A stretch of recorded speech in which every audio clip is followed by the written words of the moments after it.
Hi there, it's November 29th, and in our journey through the book of Daniel, this Aramaic section of the book, we come to chapter 6, and chapter 6 is the famous story of Daniel being cast into the den of lions.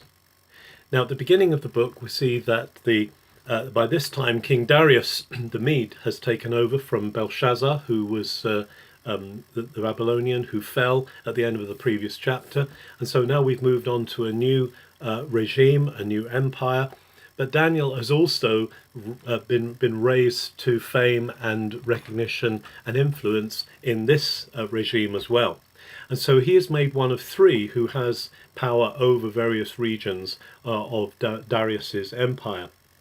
But this provokes jealousy among others. He's not a native, he's an exile, he's an immigrant from that point of view. And therefore they they try and catch him out, but they don't find anything on which they can catch him out in terms of his character and behavior.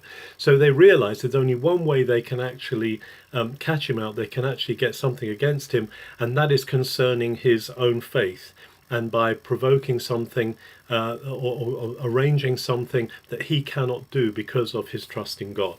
And so they go to Darius and they say that they appeal to Darius's vanity and his pride, and they say, "Oh, Darius, such a great king, why don't we make this arrangement, this law, that no one can ask anything of any god or man for 30 days, just to show how great you are, Darius." And Darius makes this declaration. He signs it, seals it with his own signet, and the laws of Medes and Persians cannot be broken. And when it says that when Daniel hears about it, he goes and he prays. He continues his normal rhythm of prayer. And it's interesting to note here, we see that Daniel has a rhythm of prayer.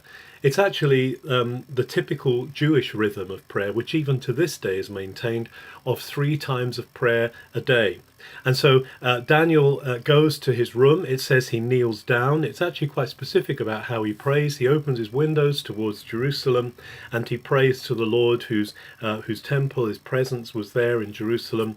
And he prays, and they come in. These men who are against him come in and they catch him at prayer. And so they complain to the king that Daniel has disobeyed this law of the Medes and Persians that says that no one is allowed to make any prayer to a god or to a man for 30 days. And when the king hears this, he realizes to his horror that he's put Daniel in this compromised position. And he tries, it says, that whole day until sunset to find a way of getting Daniel off the hook. But he can't. And the men, these people, his opponents, come to him and they say, "You've got to act according to this." And the punishment is for Daniel to be put into the den of lions. And sure enough, he's put down into the den, and a stone is put over it, and the king seals it with his signet. And then it's really interesting seeing what the king does. The king is so worried about Daniel that he fasts for the night. He doesn't have any entertainment. He doesn't have any food. He sets himself in this worried night to just abstaining. And then in the morning, immediately he goes and he says, "Daniel, has your God managed to deliver you?" And Daniel says, "Yes, God has shut the mouth of the lions, and I am safe." And so the king has him taken out, and then he has Daniel's opponents and their families, horrifically, put into the lion's pit. And it says before they even hit the bottom, the lions have torn them to pieces. Awful thought. But the thing that is worth noting is at the end of the chapter, as with Nebuchadnezzar, Darius praises the God of heaven, the maker of heaven and earth, the God of Daniel, and he says that all power belongs to him. And then at the end of the chapter it mentions that this pertained, that Daniel rose in prominence through the reign of Darius the Mede and also the following reign of Cyrus the Persian. And so Daniel continues in this place because of his faith, because of his trust in God. Daniel has seen God's deliverance, God's power at work. It's a real beautiful parable of our dependence upon God. It's been a parable for long that demonstrates the heart of faithfulness given over to God. It actually says of Daniel that he was a faithful man. He was a man who could be trusted.